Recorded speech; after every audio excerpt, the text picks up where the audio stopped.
Hello everyone, my name is Colleen and today I would like to welcome you back to the channel if you're a regular viewer and if you're coming across this video and this channel for the first time, then please like the video, subscribe, and don't forget to hit the notification bell so that you're notified when new videos come out.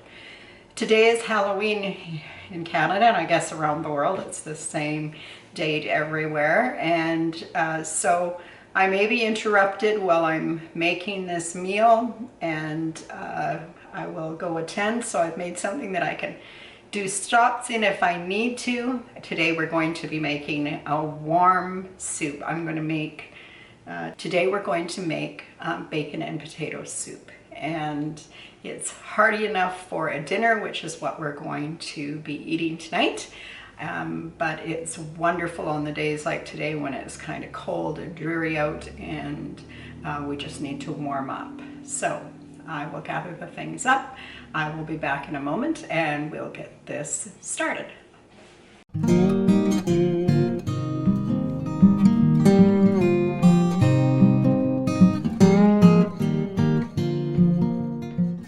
So the first thing that we need for this soup is about 8 slices of bacon, and I am just opening a new pack. I will need about 2/3 of the pack, I guess, or maybe a little more. Yeah, I think that's going to be enough. And I will make sure I wrap that up and put that back into the fridge. And I'm going to need a sharp knife, and I'm going to cut this bacon into about 1-inch squares or chunks, I guess. And I will definitely be breaking these all apart, and I'm going to be putting them into a heavy bottomed pot. Now, this is the pot that comes if you buy a pot set. This is kind of the Dutch oven like pot. I think that comes with most pot sets. There's a big one, and this one's got a good heavy bottom. And I'm going to just separate all the bacon pieces and put them into my pot, and we're going to brown these pieces off, and we're going to brown them pretty good, not until they're like super crispy, but we definitely want them to be brown because brown adds to the flavor of the soup, and it makes it a little nicer to eat, because if you undercook the bacon, then it's kind of, I'm not sure what you would call it, but kind of, I want to say gluey, but limp for sure. So you want to avoid that for sure. And we never have very many children come to our house for Halloween, because we're kind of on a busy corner, and there are other places in our community where the kids can go and gather and go from house to house, but because we're kind of out of the way, we don't have many kids. So we usually have some family come by and bring their kids, and we're always happy to see them. So I've made some special little bags for our special little people, and I'm ready for them. So I'm going to put this on the stove and we'll get it to browning. Now, while the bacon is in the big pot and it's starting to brown, I'm going to take about a medium to medium small onion. You could definitely add more, but I think this will be around a cup of onion. And we're going to dice it up. And if you're fortunate enough to have some onion from your garden, then this would be a good time to use it up too. But I have used up all my onion from my small garden patch, so I am just buying onions from the store at the moment. I think probably within the next short time, the big bags of onions will come on sale in the stores, as they usually do in the fall, and then I will add a big one to my dark pantry space.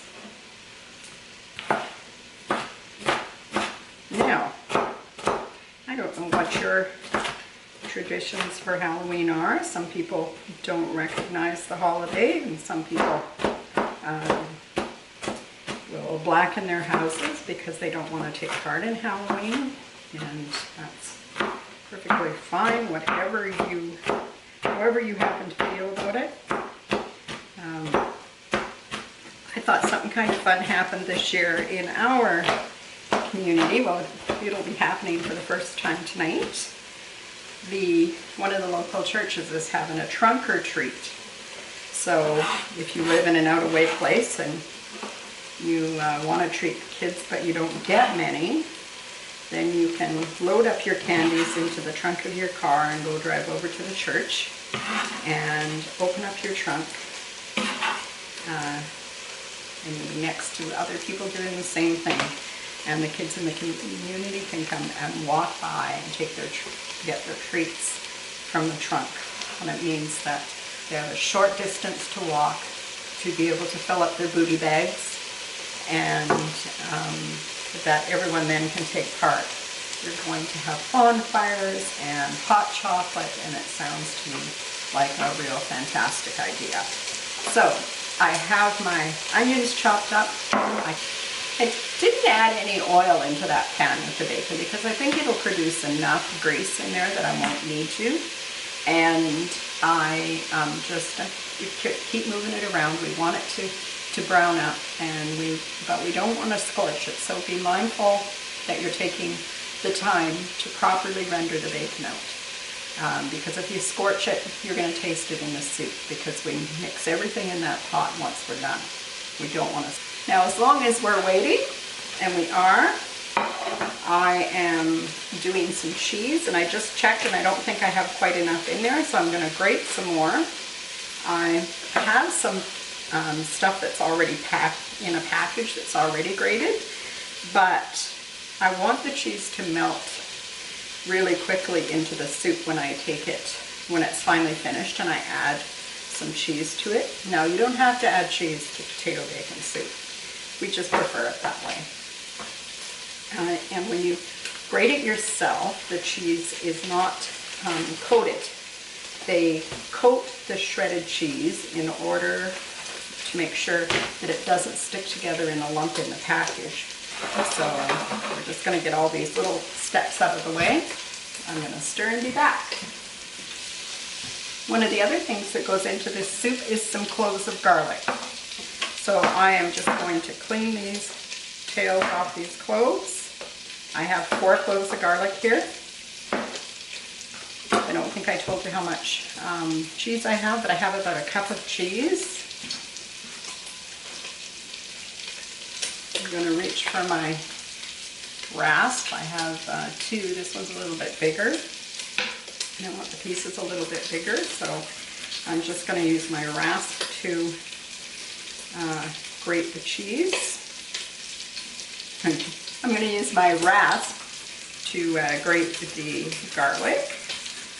And the garlic, of course, just adds wonderful flavor to the soup. And this is a quick way to do it. You'll end up with little bits like this, and then I just chop them with a knife. And that's one more job. That's done while the bacon is still cooking, which makes this soup pretty quick, really.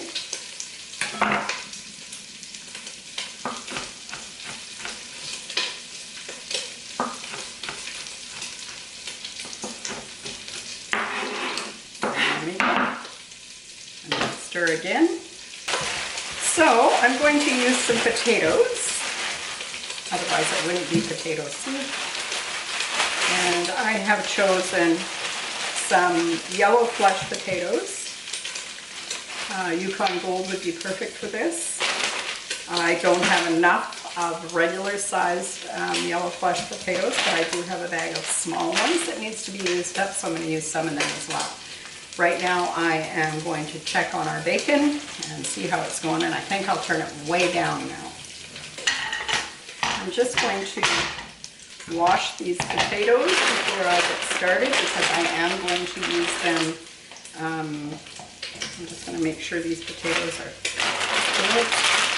I'm going to be leaving the skins on, so I want to make sure that they're well washed. You don't need any ugly surprises,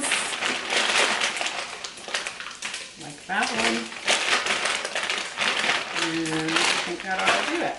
I'm looking for around between 4 and 6 cups of chopped potato, or in this case, they're not going to be chopped potato.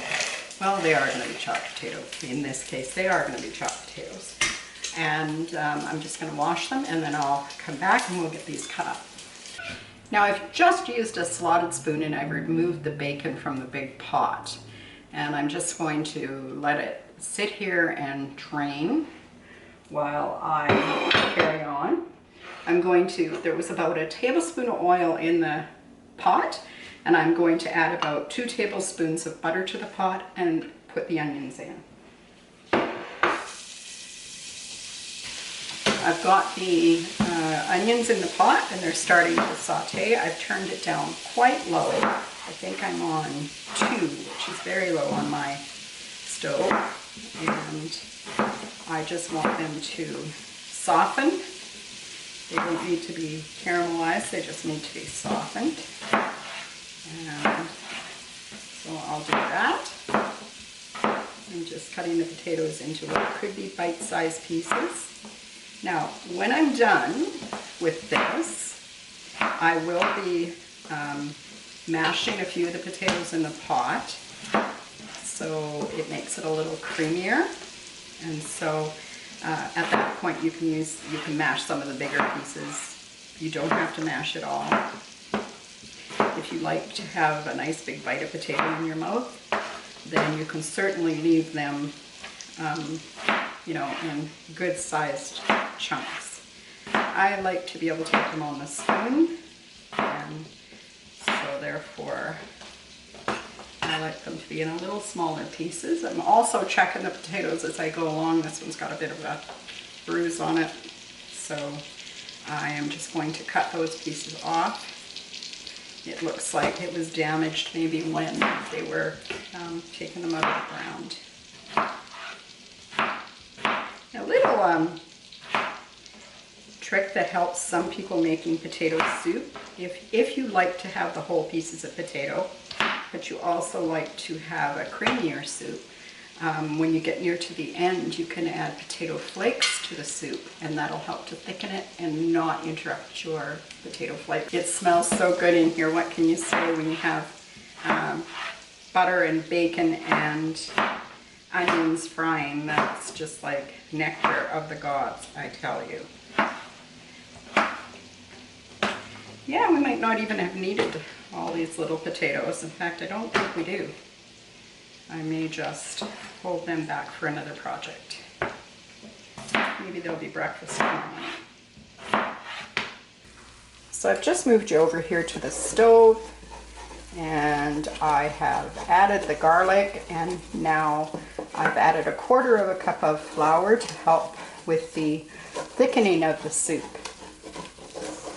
And I am now going to add some of the spice. So you need to have pepper definitely for this soup.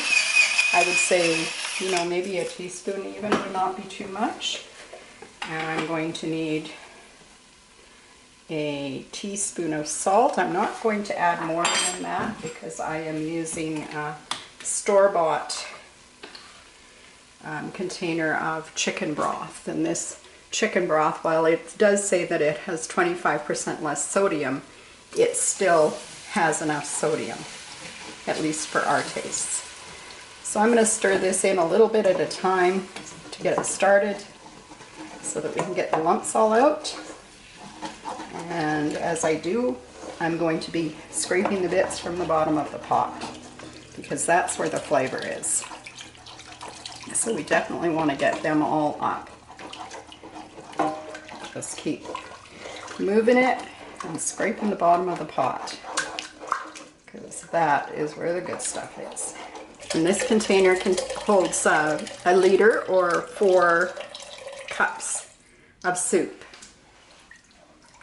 We're going to have to do a video one of these days on the Canadian measures versus the American measures so that everybody is kind of understanding what it is.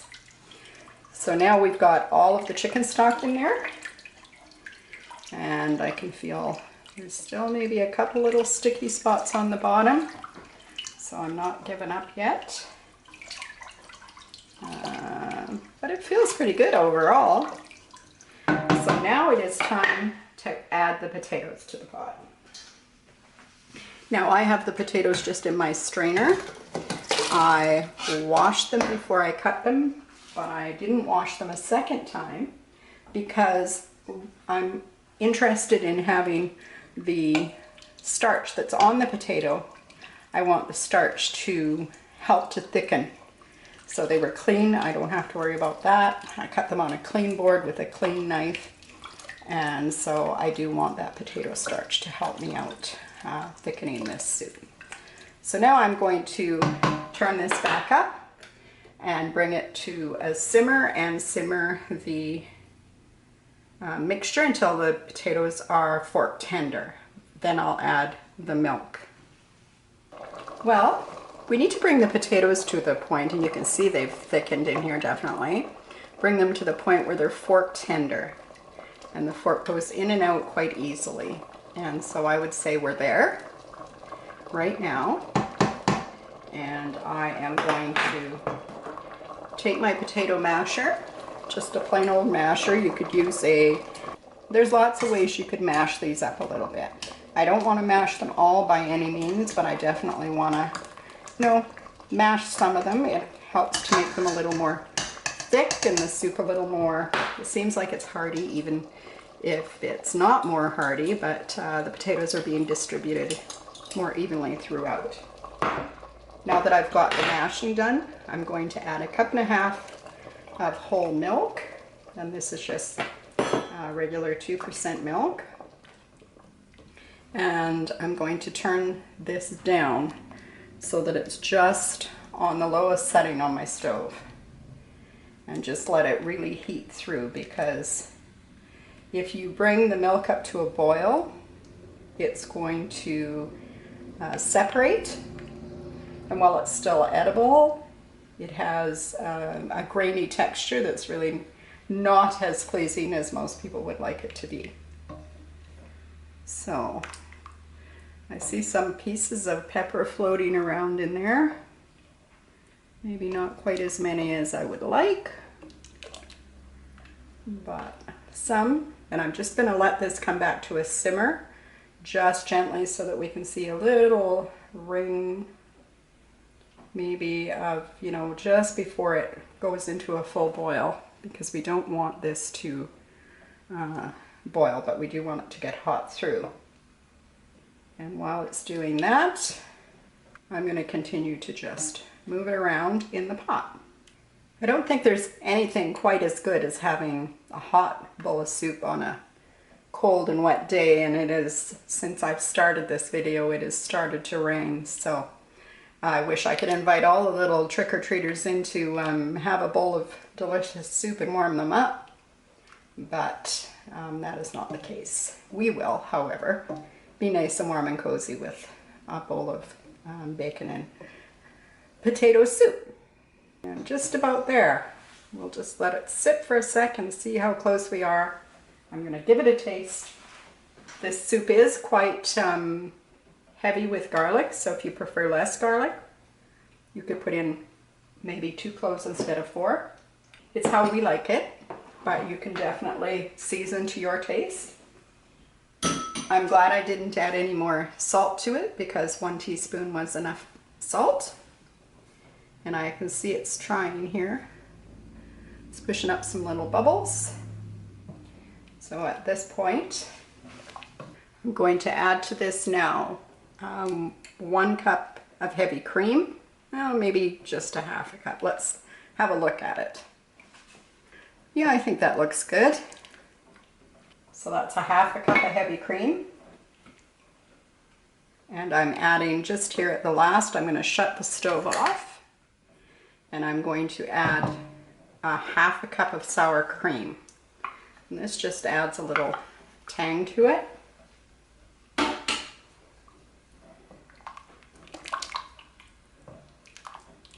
Wow, this is looking so delicious. I'm going to stir it good. I'm going to taste it again to see if it needs to be reseasoned. No, and try not to skip the sour cream because it really adds something fantastic to the soup. Now, I'm going to add the bacon back. I might keep a little bit off just to dress my bowl, but most of it's going in there, in the pot. And we're going to add a cup of cheese, also in there. And again, I'll save a little back to dress my plate. And we're just going to stir this until the cheese mixes in. Just let it melt into the pot. All this is being done with the stove off. Okay, I think that looks good. I'll meet you back at the counter. So here we are, back at the counter. The soup is looking fantastic and it's smelling so good. And we're excited to get into it and eat it up. So I'm just going to ladle it into a bowl, making sure that I get all of it, the broth, the bacon, the potatoes, all into the bowl.